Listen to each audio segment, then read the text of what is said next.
Hi everyone, it is early here, but you know what? It is really late in Australia. And I'm going to be introducing author Nicola Moriarty, and she is in Sydney. And so I had to wake up early and she had to stay up late to make this happen. But we're talking about her brand new book called Those Other Women. It came out 2 days ago from this taping, but by the time you guys see this, it'll be next week. So, anyway, it was a really good book. It's the first one I've read of hers, and I definitely want to go and read the rest of them. But everyone, here is Nicola.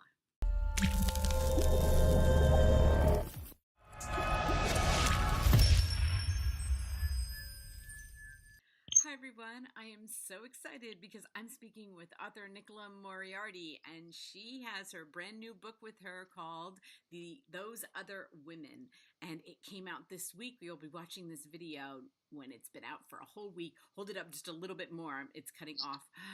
That's such a beautiful cover. I was looking at your covers. You have such beautiful covers on your books, but I Thank love you. this one. Are you happy with that? Yeah, I am definitely. Yeah, I like this one. I think I agree. I love the colors. I find the colors very Yes. beautiful. I love the blues. It's so beautiful.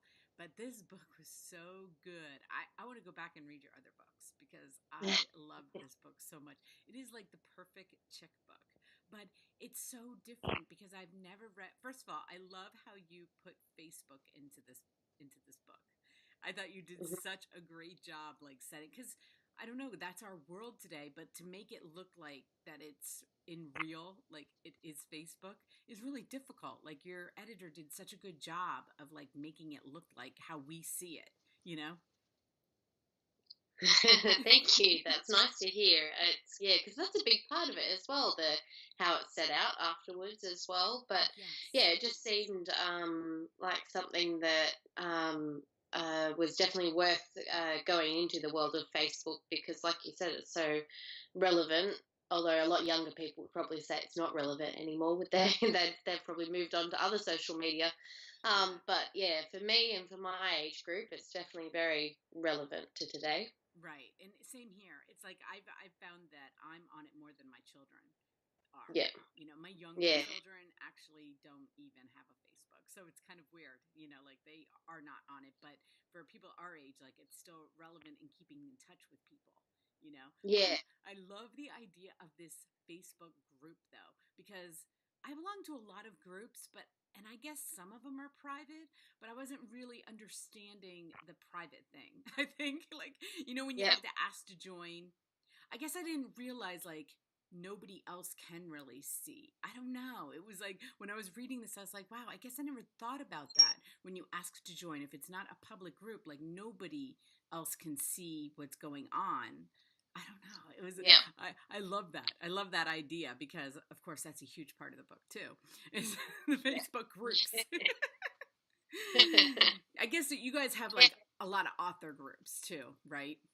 That are Yeah, there private. is. Yeah, there is actually a lot, and even within every group, I think you can have lots of conflict. But yeah, I was going to say within those kind of groups as well, the you find that anybody can be offended by anything as well. You can put up the most innocent post or what you think is innocent, and yeah, people can take offense to it. So that was another reason for kind of jumping into the world of Facebook groups because there's so much conflict to explore, and the fact that as well people get to take on a different personality sometimes, their online persona being different from themselves, and hide behind that in order to say things that yeah you wouldn't actually say to somebody face to face. So yeah, I found that really fascinating. Okay, well, I don't do any giveaways, but at the beginning of the book, we find out that Poppy, who I love Poppy, she was such a That's fun character. I love her. But, she finds out that her best friend and her husband are now having an affair. And I know someone that happened to. Oh really? Oh wow. I do. It was a long time ago, but in my younger Yeah. days. But I know someone that happened to. So I was like, ooh, when that happened, I was like, oh, that's so. But she gets to be the one on the out of this, and I just loved. As a matter of fact, did I save this one part that you?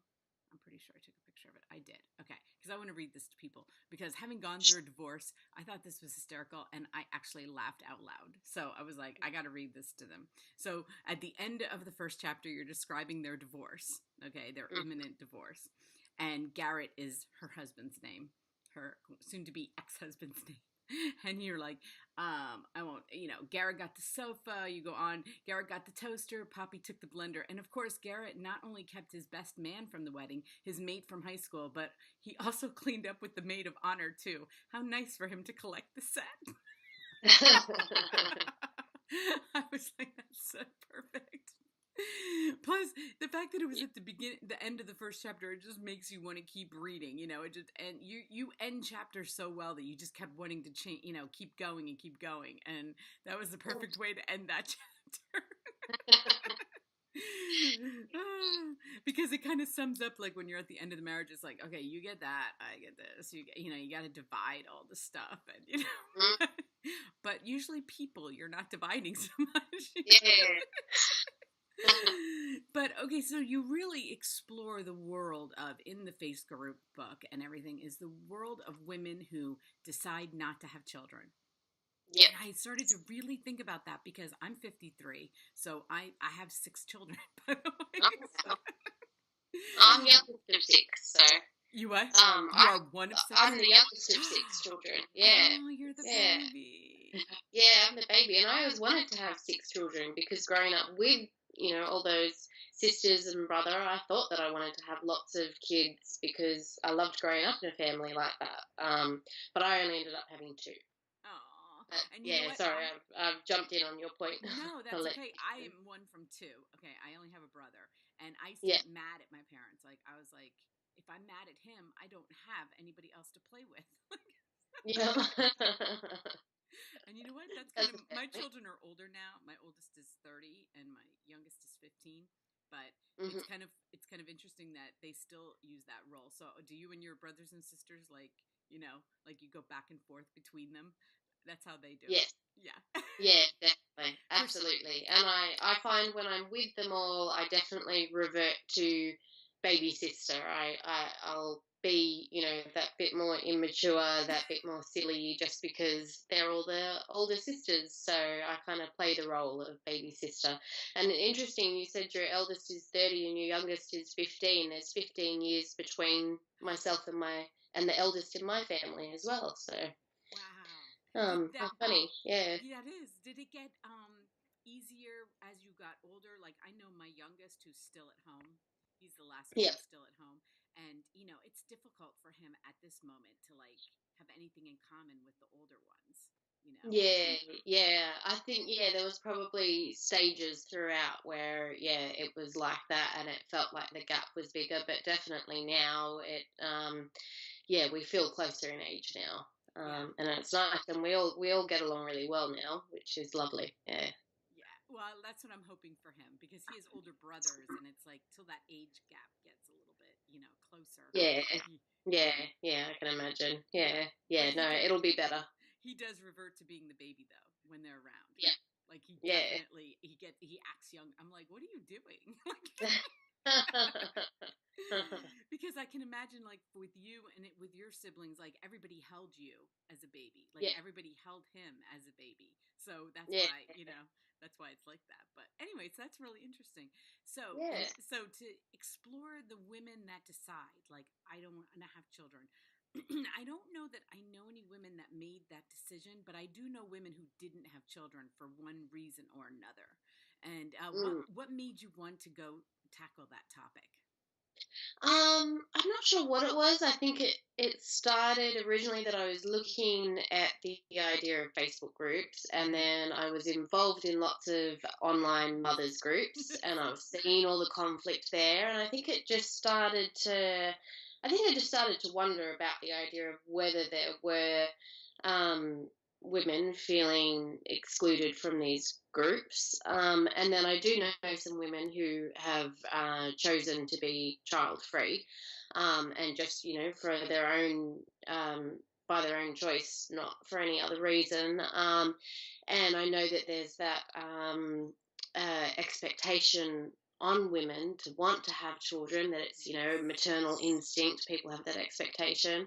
So I think it was just all of that kind of, yeah, came together to make me want to write about it. And I was definitely nervous about doing it, in that I was kind of thinking, do I have the right to write about it when I've got children myself, to kind of step Right. into those shoes and write from the point of view of a woman who's made that decision. But I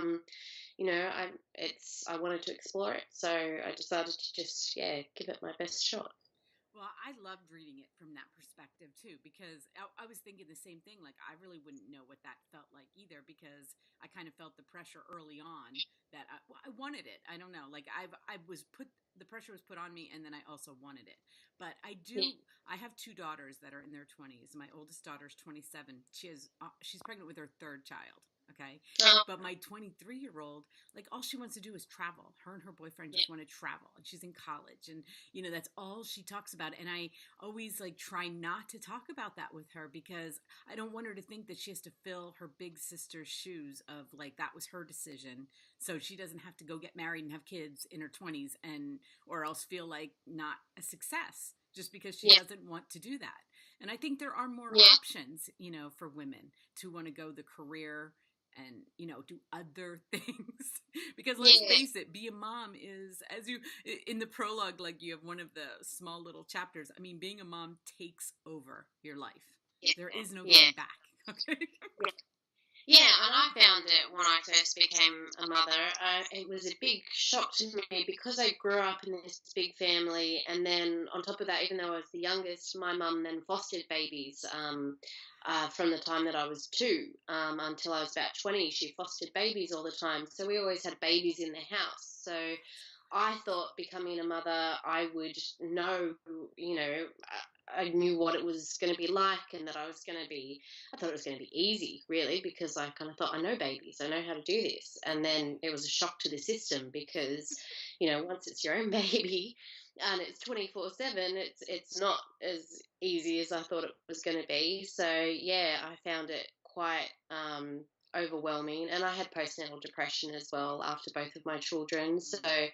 there was that as well. But yeah, it was harder than I thought. Hence, only having two instead of six, like I thought when I was little that I thought that I would do. But yeah, it was a big shock to the system, and I don't know, maybe that was part of why I wanted to explore it as well, because sometimes, I wonder about different paths and things like that. But I mean, not that I would ever want to change anything about my life. I love my two little girls, so Right. yeah, I'm very happy to have them. But yeah, I love the idea of exploring, parallel life, yeah, Decisions. that kind of thing.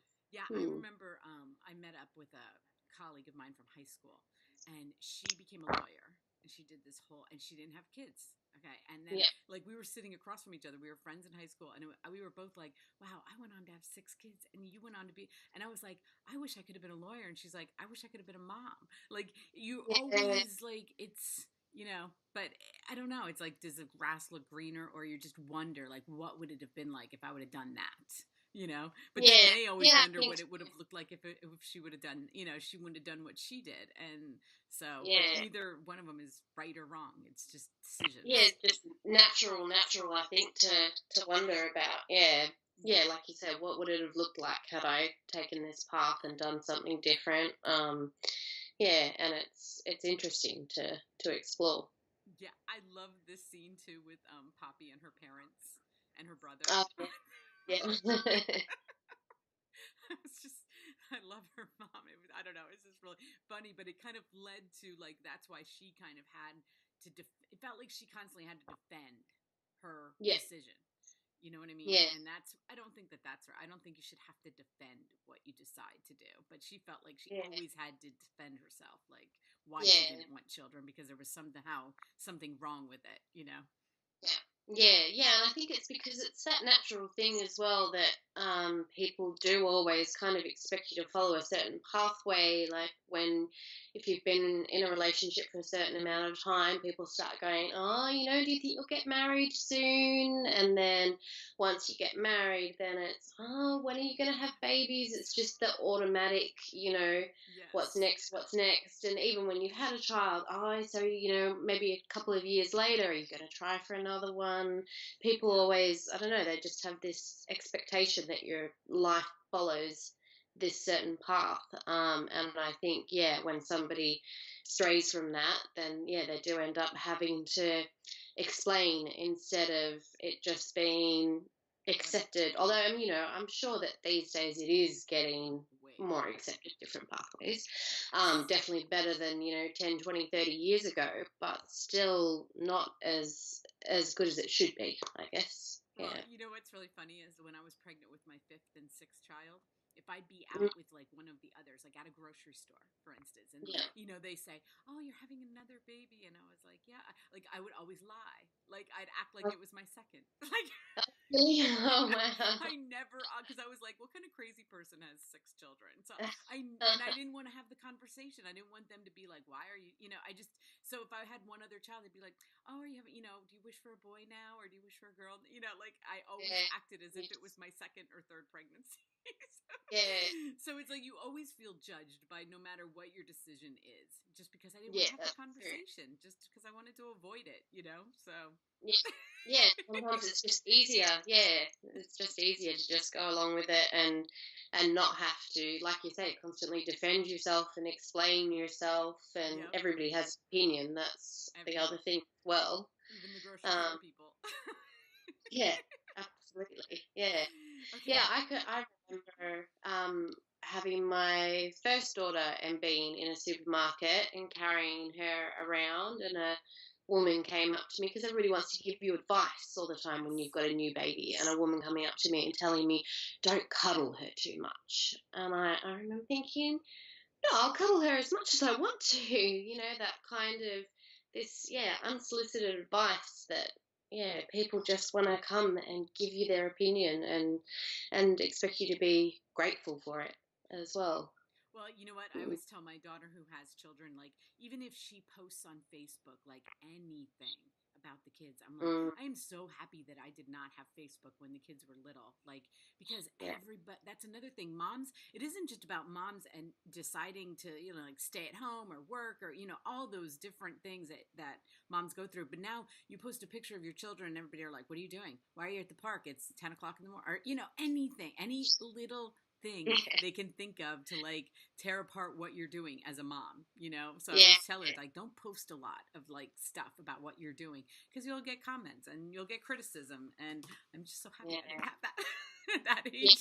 Yeah, no, yeah, I think I definitely I was only kind of just on Facebook, I think just before my first daughter was born, but I wasn't on it a lot at the time, and it wasn't what it is today with the amount of groups and that kind of thing. Yeah. So it wasn't the same. I had it, but yeah, I didn't suffer that same amount of judgment that people do now. So yeah, it's full on.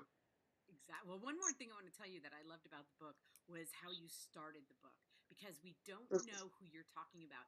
And it kind of comes into like, of course, this isn't a suspenseful book, but it's like the who was it? Like who is this? And I love how you set that up because I was like, wait a second, who, because then you go right into, and you're like, wait. Who So was that? yeah, and then I went Yeah. back after I read the book. I went back, after I read the last chapter, I went back and reread it, and I was like, "Oh, that was brilliant!" Because we didn't know who it was, and so I just want to tell everybody it's really awesome. Wait till you get to the end; you'll understand. Yeah, thank you. That's really kind of you to say. Yes. So before I let you go, what is next? Like now you're out promoting this one. You've had two back-to-back books, a year. Yeah. Are you trying to go for every year a book? Yeah, for now I am. So I've just finished the first draft of the next one.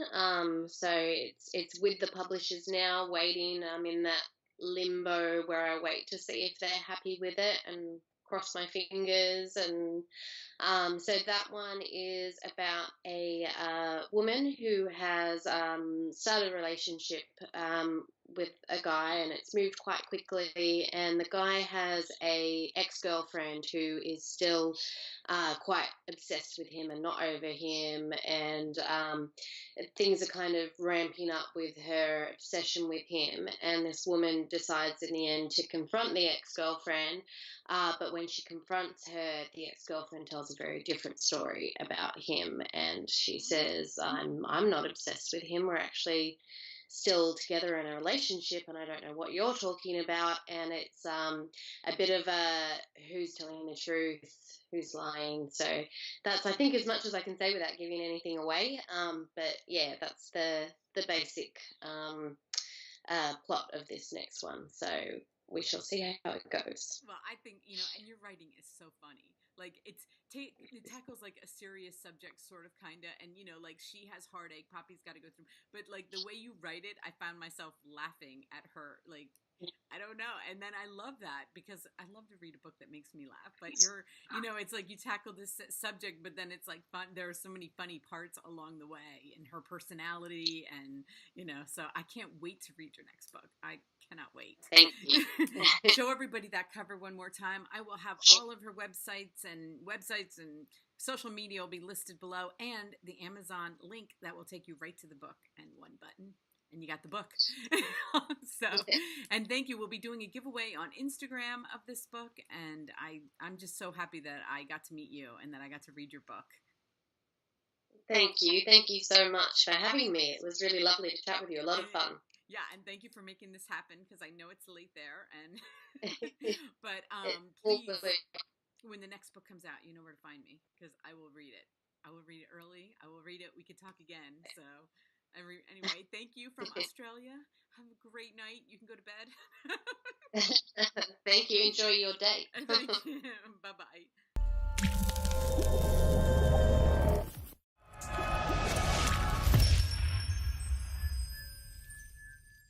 Everyone, thank you for watching my interview with Nicola. Oh my gosh, she was so cute, wasn't she? I loved her scarf. I told her before we started taping, I was like, I want one of those scarves. She's in Australia. I don't know where she bought it, but I'm like now going to go search for that scarf because it was so beautiful. But anyway, guys, thank you so much for watching her. We're going to give her book away on Instagram today. So I will put the link down there, and just go over there if you want to get it. It is an amazingly good book. Seriously, like I didn't know what to expect, and then so it has like a lot of drama and a lot of current stuff. Like I said, she handled the Facebook thing so well. And then, of course, like she's funny. She is such a great writer. So thank you. Thank you for watching.